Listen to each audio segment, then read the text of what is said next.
یاره ولې ولا د سوړي نه دې جار شمه تاکه یاره چې په دغسې خبرو باندې غږېږي که نه د سوړي نه دې جار شمه د سوړي نه د چا د پسته نو د خرو سره مو ژوند دی د خرو سره نو څه به کې زناور راغلتینه نو زناورو ته موږ څه نشو ویلی خو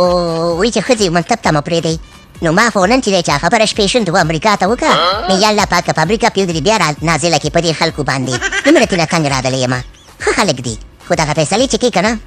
ته چې خوله پې ولګومه او بله خبره ته دا وکړمه چې دا و چې په رسمیت به وپېژندل شو خلک به و چې دا په رسمیت وپېژندل شي د رسم وجې دا خلک چې دي که نه دې ته پام نه راغلی چې دا په رسمیت وپېژندل شي او که ونه پېژندل شي د ده په دې قصه کې نه دي صحیح ده که نه وایي په سوله مو درته لرم پرېږدمه دا خلک چې صرف په چا خبره خانې ته راغلي دي خانې ته چې حکومت وکړي بس